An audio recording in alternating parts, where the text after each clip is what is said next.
Hej, det här är Jan Funnesson för Svensk Webbtelevision i Visby den 15 oktober. Idag för 2 veckor sedan så blev en kvinna gruppvåldtagen utav 5 stycken utländska asylsökande män här i Visby. Det väckte stor uppståndelse och vrede, speciellt när männen släpptes några dagar senare. Jag fick ett sms utav en person i Västsverige som skrev så här några dagar efter, det var den 6 oktober. Jag är en företagare i Västsverige som skulle vilja hjälpa flickan på Gotland som blev brutalt våldtagen av 6 eller 5 män. Hon skulle i uppgift vara rullstolsbunden. Finns det något sätt att hjälpa denna människa på? Man kan inte ta bort smärta, men man kanske kan lindra den genom ett miljöombyte, antingen i landet eller utanför landet. Jag skulle kunna tänka mig att ge grundplåt till en vistelse för att om möjligt skingra och lindra smärtan. Lek med tanken 25 000 kronor. Det här var från en person som jag inte haft någon kontakt med. Jag vet hans namn. Han är en företagare i Västsverige. Jag kan tyvärr inte säga vem han är. Men han gav mig helt enkelt ett löfte om 25 000 kronor. Och det gjorde att jag startade en insamling via Swish och via ett bankkonto jag har. Och jag gick ut i alternativmedier och på Facebook. Och hör och häpna, inom loppet av 9 dagar fick jag in 115 000 kronor från personer som helt enkelt tyckte att det här var en moralisk skyldighet att ställa upp för den här kvinnan och göra vad man kunde. Skicka blommor och choklad och kort och sånt är ju naturligtvis viktigt, men pengar som man kan använda precis det vad man behöver efter en sån här fruktansvärd händelse, det är ändå det som kan lösa situationen. Så jag samlar alltså in 115 000 kronor med hjälp av folk i alternativmedier och mannen gav 25 000, så tillsammans blev det här då 140 000 kronor. Och idag är jag med 2 stycken anhöriga till kvinnan som tyvärr inte kan visa sina ansikten, men de kommer tala lite med mig här. Det är som så att trots att kvinnor vill hjälpa en kvinna som är utsatt på det här sättet så är situationen sån att man inte kan visa sig, vilket talar om hur kontroversiellt det här är. Jag ska tala med några av kvinnorna och innan jag gör det så ska jag räcka över den här gåvan som faktiskt finns på ett bankkonto här till en av de anhöriga här. Så. Här har vi insamling till brottsoffret på Gotland, gåva 140 000 kronor från över 500 personer. Varsågod. Tack så mycket. Jag pratar lite åt offret och hon är oerhört tacksam åt alla som har visat sitt stora stöd till henne. Hon är verkligen tacksam. Hon vill säga ett stort tack till alla som har visat sitt stöd till henne. Jag förstår det. Hur mår kvinnan som var utsatt för den här gruppvåldtäkten? Alltså hon mår fruktansvärt dåligt. Och sen inte med det att man blev misstrodd offer i det här. Det har påverkat hennes liv oerhört. Ja, det har det. Verkligen. Är hon från början funktionshindrad? Precis. Då ska jag vända mig till en annan person här som har varit i medier och också hjälpt kvinnan här på Gotland. Kan du tala om vad du heter? Camilla Sandelius. Och vad är det som du har gjort efter den här våldtäkten som var i Visby?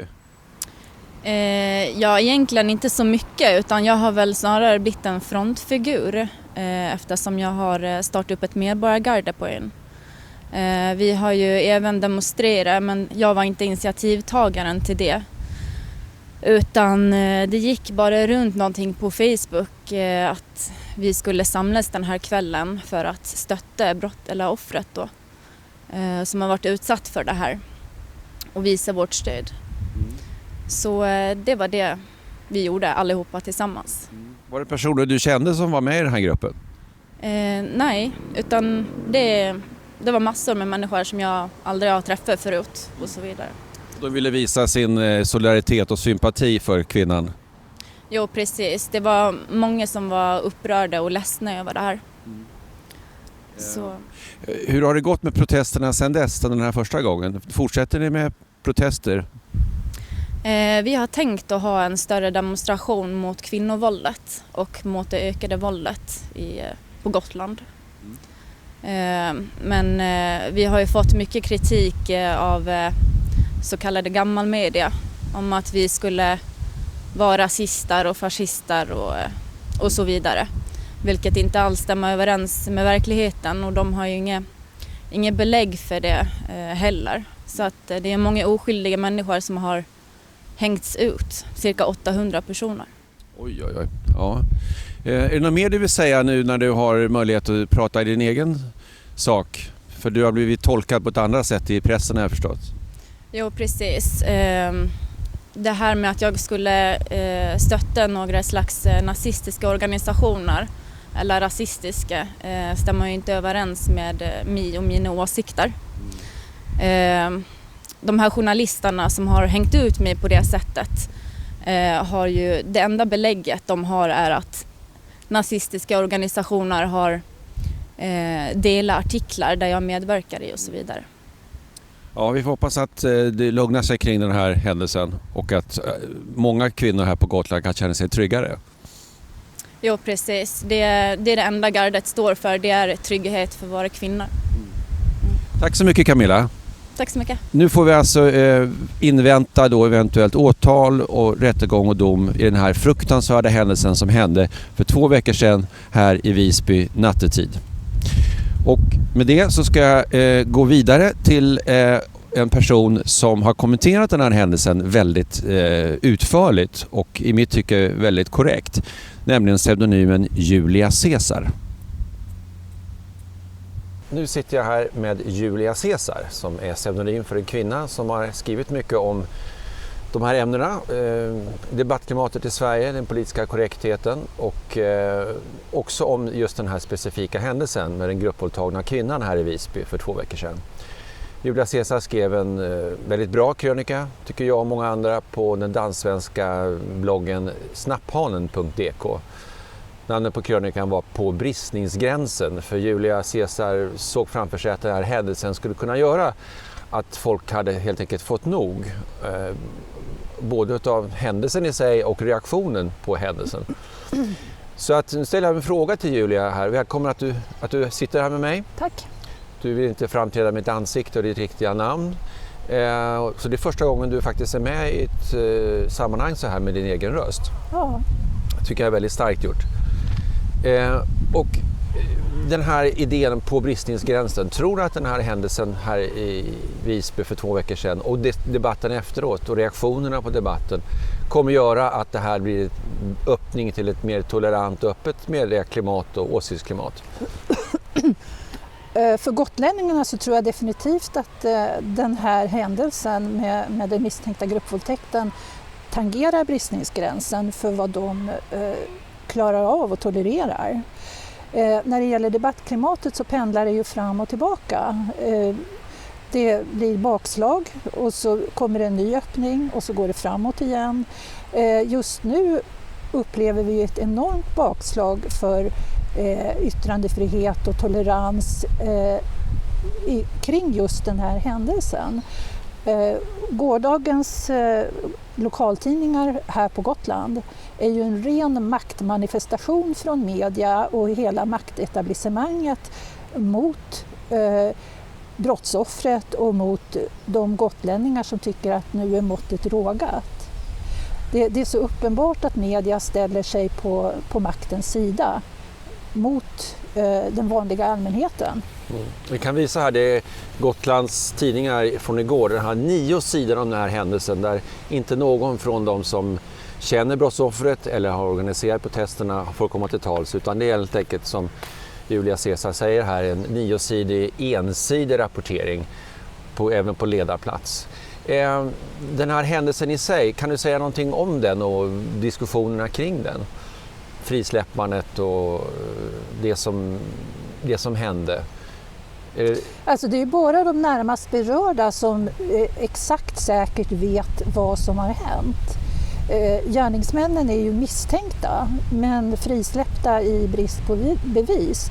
Och det är just det som har upprört allmänheten, gotlänningarna. Att man släpper iväg dem utan att ens invänta svar på de prover som har tagits på brottsoffret. Det är därifrån den stora upprördheten kommer. Och den är förståelig. Finns det risk att utredningen läggs ner, tror du? Det är svårt att svara på. Det skulle ju vara väldigt uppseendeväckande och det skulle ju reta upp allmänheten ytterligare. Hur skulle du beskriva stämningen här i debatten och på Gotland och Visby? Du följer lokalpressen. Hur är stämningen? Stämningen är upprörd och den är spänd. Gotlänningarna är ju vana vid att leva på en fridfull ö med gamla traditioner. Alltså Gotland är ju skilt ifrån svenska fastlandet och är på många sätt ett eget litet land där man tar saker och ting med knusende ro jämfört med fastlandet. Och det finns ett motstånd här på ön mot invandringen som har genomdrivits av framförallt landshövdingen och politikerna. När då en sån här sak händer så triggas ju det här motståndet igång. Hur skulle du karaktärisera motståndet? För vi träffade Camilla Sandelius som organiserade vad hon kallar ett medborgargarde och hon använde just det uttrycket. Hur skulle du karaktärisera motståndet? Jag tycker det är bra att de organiserar sig, att de pratar med varandra och att de kanaliserar det motstånd som finns. Och det har de ju hittills gjort på helt fredliga sätt. Det har ju inte varit tal om något våld eller någonting sånt. Så att de gör vad alla borde göra. Hur ser du på själva uttrycket, det här sexuella våldet mot kvinnor i Sverige som då har kommit in, vilket många tror, just genom massinvandring. Hur ser du på att det är den aspekten av massinvandringen som uppmärksammas, men kanske på ett sätt som du är kritisk till? Vad innebär det här för kvinnors hälsa, trygghet och välfärd i Sverige? Jo, men det är klart att det uppmärksammas därför att det är ju ett påtagligt ökat våld mot kvinnor, ett sexualiserat våld. Och det måste ju uppmärksammas.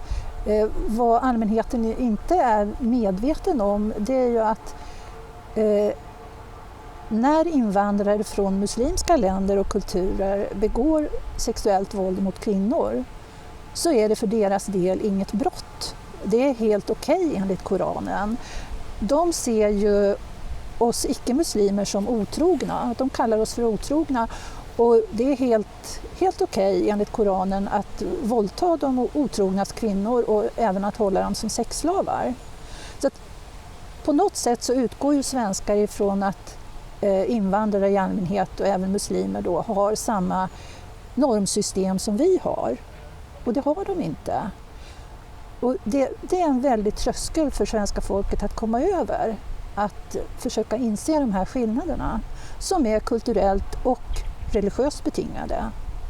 Tror du den här gruppvåldtäkten som var fasansfull för 2 veckor sedan på en funktionshindrad kvinna som mitt i natten blev helt enkelt då gruppvåldtagen på en toalett av 5 utländska asylsökande män. Tror du det är droppen så att svenska feminister, kvinnorörelse, kvinnor och flickor i allmänhet förstår risken med att helt enkelt ge sig i lag med de här männen? Nej, det tror jag inte. Jag tror att det behövs många upprepade erfarenheter av många det här. Fler våldtäkter, gruppvåldtäkter? Ja, absolut.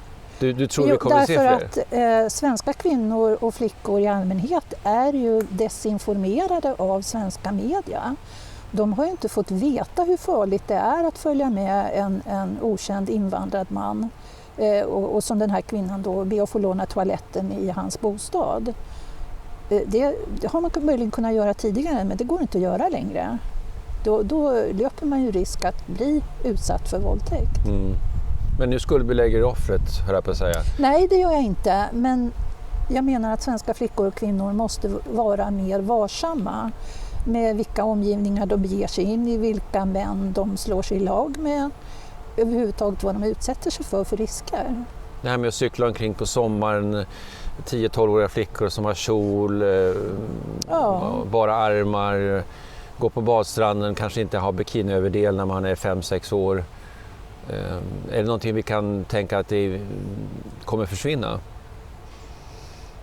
Jag tror att föräldrar tvingas tänka efter väldigt noga vad de tillåter sina barn att göra, vilka omgivningar de tillåter barnen att vistas i.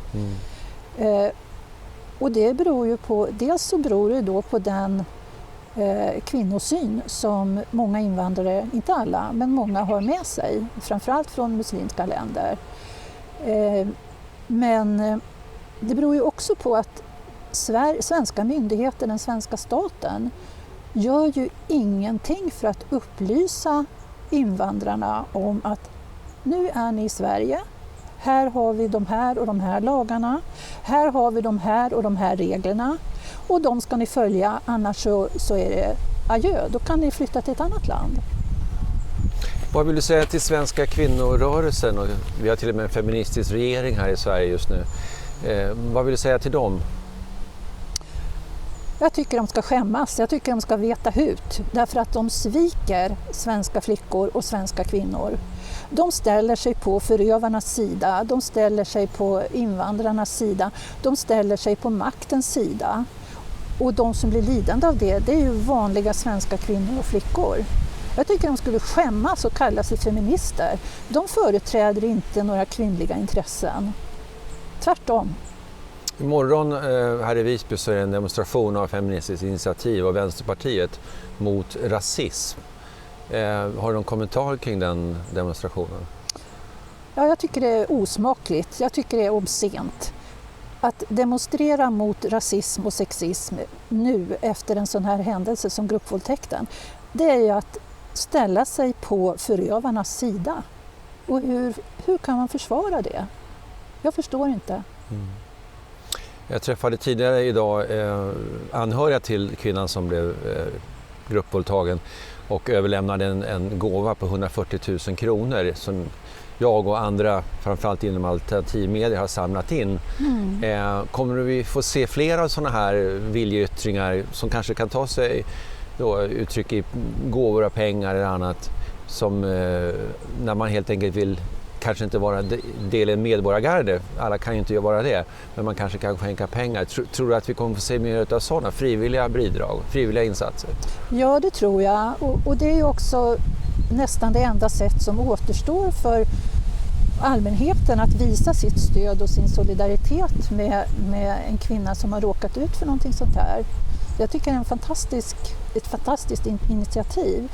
Alltså, pengar kan ju inte ersätta de skador som våldtagna kvinnor får, men det kan vara ändå ett litet plåster på såren. Man kanske kan göra en resa, få något annat att tänka på eller någonting sånt. Om vi ser bara lite framåt, låt säga 2018, 2020, närmsta 4 åren. Har det skett en förbättring, tror du, om 4 år här i Sverige? Nej, det tror jag inte. Varför inte? Ja, vi befinner oss på ett sluttande plan i alla avseenden, så att, det tror jag inte alls. Kommer vi se fler gruppvåldtäkter, fler attacker mot kvinnor? Ja, absolut. Och de här uthängningarna så länge som insläppet av framförallt män ifrån underutvecklade, våldsbenägna muslimska kulturer fortsätter, så får vi ju de här konsekvenserna. Men du tror inte att verkligheten kommer förändra debatten och politiken ens om 4 år? Nej, jag tycker att man redan ser väldigt tydliga ambitioner att tysta ner det här, och det har blivit extremt tydligt i samband med gruppvåldtäkten här på Gotland. Det ska tystas ner,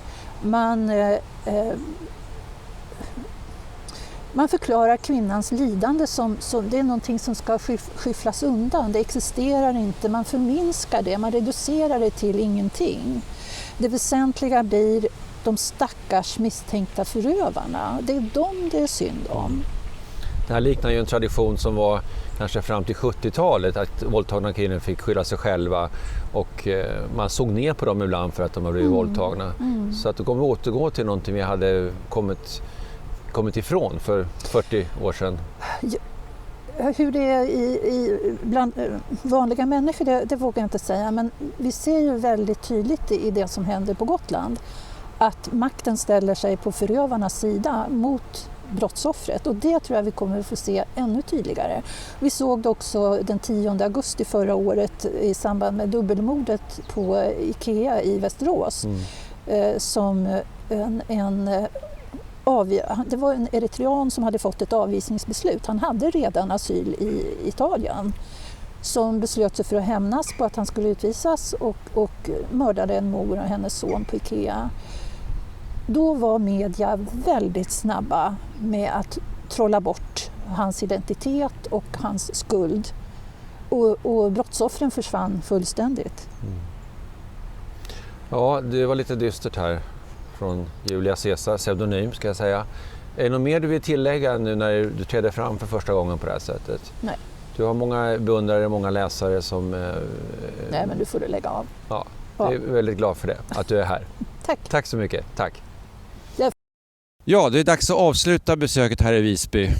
Som ni märkte finns det många upprörda känslor och saker att diskutera utefter den här gruppvåldtäkten i Visby. Jag fick tillfälle att träffa den kvinna som har blivit gruppvåldtagen när jag besökte henne. Jag kan inte visa henne i bild, men hon uttryckte sin tacksamhet till alla som har stött henne genom den här insamlingen och på andra sätt och kommer använda pengarna på sätt som hon tycker är bäst för sig. Jag förstod också av henne att hon lider verkligen både mentalt och fysiskt av de här männens gärningar mot henne den där natten på en toalett här i centrala Visby. Insamlingen kommer fortsätta och det finns ett bankkontonummer och en Swish-nummer man kan använda som kommer visas sist i det här inslaget från Visby. Frågan som Julia Caesar, pseudonymen, ställde, eller som vi ställer till henne, är om det här kommer påverka hela debatten kring invandring, kring kvinnosyn. Och då kan man fundera, är det verkligen som så att vi behöver fler gruppvåldtäkter i Sverige för att svenskarna ska vakna upp?